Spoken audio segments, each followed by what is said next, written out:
لقد أخذنا ميثاق بني إسرائيل وأرسلنا إليهم رسلا كلما جاءهم رسول بما لا تهوى أنفسهم فريقا كذبوا وفريقا يقتلون. Tapi aku juga tidak mengklaim Iya. hafalanku sempurna ya. Nanti kalau misalnya di tengah jalan hafalanku Iya. tersendat, mohon bimbingannya. Waduh. Waduh. Oke. Oke. Baik. Saya tes agak izin dulu satu ayat dulu. Laqad akhadna mitsaqa bani Israila wa arsalna ilaihim rusula.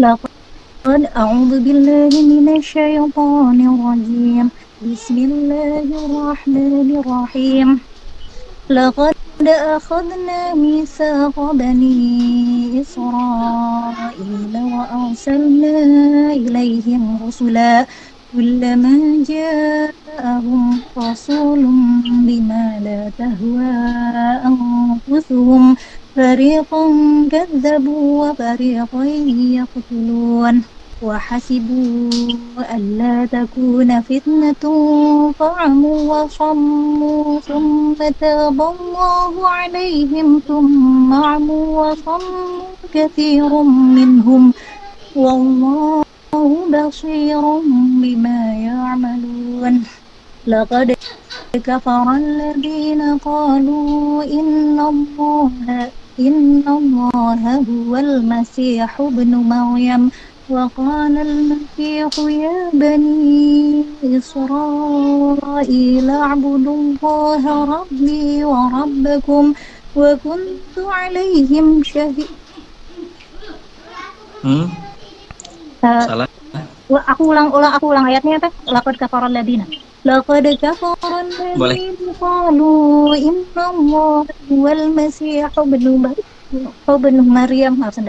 وقال المسيح يا بني إسرائيل اعبدوا الله ربي وربكم إنه من يشرك بالله فقد حرم الله عليه الجنة ومأواه النار وما للظالمين من أنصار لقد كفر الذين قالوا إن الله ثالث ثلاثة.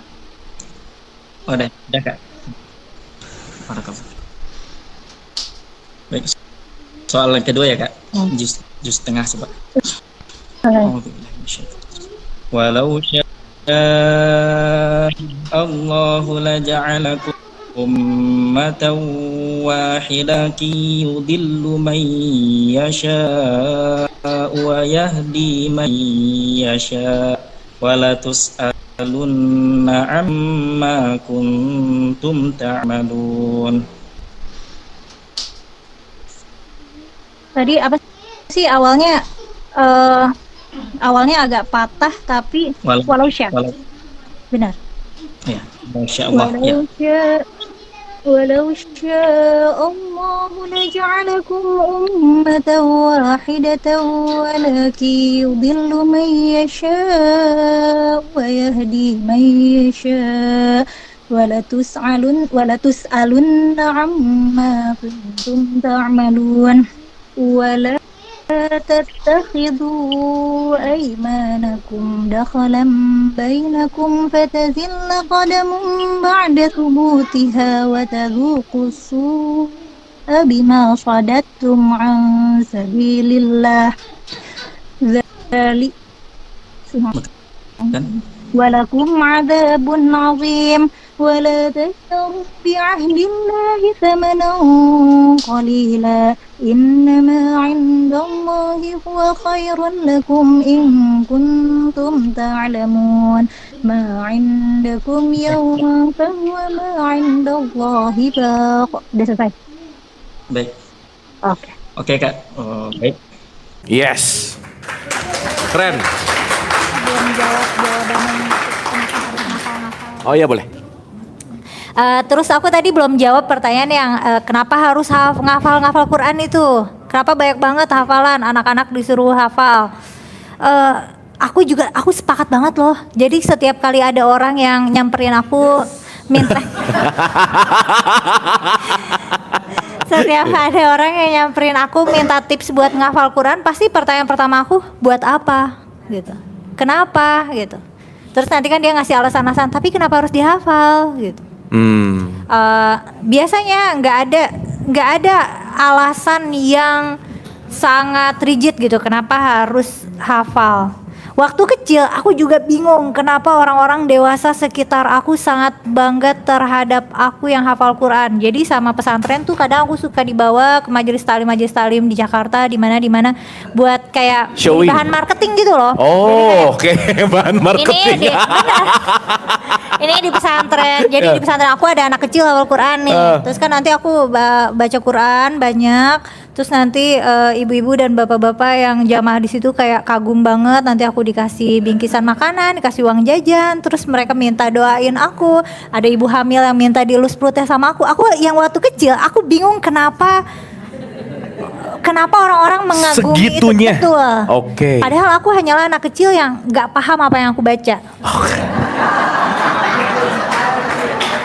Bagus. Itu jujur banget sih. Jadi sekarang kalau ada yang nanya, aku pengen hafiz dong, pertanyaannya buat apa? Buat Bener apa? sih. Dan selama ini yang katanya nanti orang tuanya masuk surga atau apa yang katanya hafal Quran, benar nggak ada perintah hafal Quran, itu nggak ada. Betul. Perintah untuk menghafalkan Quran nggak ada. Ada perintah untuk menjaga, tapi bukan literally menghafal secara verbatim seperti yang aku lakukan. Dan misalnya nanti orang tuanya dapat jubah kebesaran di surga gitu-gitu, itu kebanyakan justru dari hadis palsu. Hadis palsu? Oh gitu. Jadi bisa jadi hafal Al-Quran sebenarnya tidak seistimewa itu. Oke, menarik nih. Dan ngapain? Aku ngerasa juga ini anak-anak banyak banget PR hafalannya.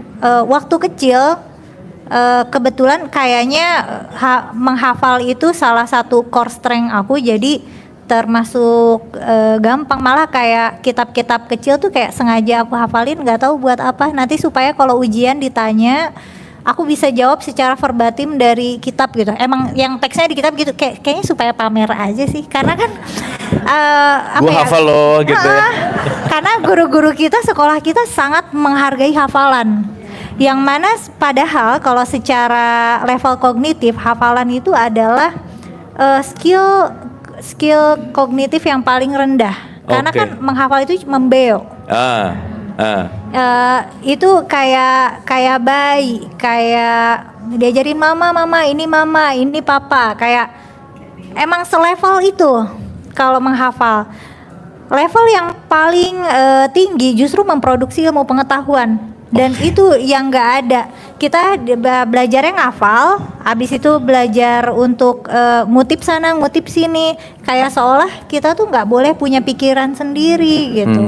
Dan masalah memahami, kadang-kadang malah nggak paham. Kita cuma memahami bunyi aja, atau kadang-kadang tuh suka ada frasa-frasa yang diambil dari Quran yang padahal konteksnya nggak gitu. Ada nih penceramah yang akhir ceramahnya tuh suka bilang kalau ada yang baik itu dari Allah, kalau ada yang buruk dari saya. Itu sebenarnya dari Quran. Ada kisah di mana orang-orang Yahudi itu suka ngeledekin Nabi. Nanti kalau misalnya salah bilangnya dari diri sendiri, kalau benar bilangnya dari Allah. Itu sebenarnya ledekan orang Yahudi, terus kita adopsi jadi penutup ceramah. Oh, itu jokesnya Yahudi gitu ya. Ngeledek gitu ya. Itu cara orang Yahudi ngeledekin Nabi. Tapi kita jadiin penutup karena kita nggak tahu konteks ayat itu gimana gitu. Oke. Tapi itu penutup yang bagus buat stand up comedy sih. That's nice ya. Kalau Allah berkehendak, penghafal Quran akan terbagi pada 3 golongan. Di Quran surah 35 ayat 32 dan 33 itu. Di posisi sebelah kiri paling atas ya. Wa minhum zalimun li nafsihi. Ada penghafal Quran zalim bagi dirinya. Ada. Itu yang salah niat di awalnya. Bapak Ibu jangan kira penghafal Quran semuanya baik. Ada penghafal Quran penipu, ada. Ya, penghafal Quran pendusta, ada. Penghafal Quran macam-macam ada, ya. Hafal ayat tapi korupsi juga. Saat korupsi sedang tidak ingat ayatnya. Ya, setelah ditangkap baru ingat lagi gitu kan. Itu ada yang begitu. Wa minhum muqtasid, ada orang yang hafal Quran tapi bagi dirinya saja, belum bisa bagi-bagi dengan orang lain. Mojok di masjid, buka-buka mushaf, ngulang-ngulang, dia itu muqtasid. Yang terbaik sabiqum bil khairat, yang bisa berbagi kebaikan dari nilai-nilai Quran yang dimaksudkan.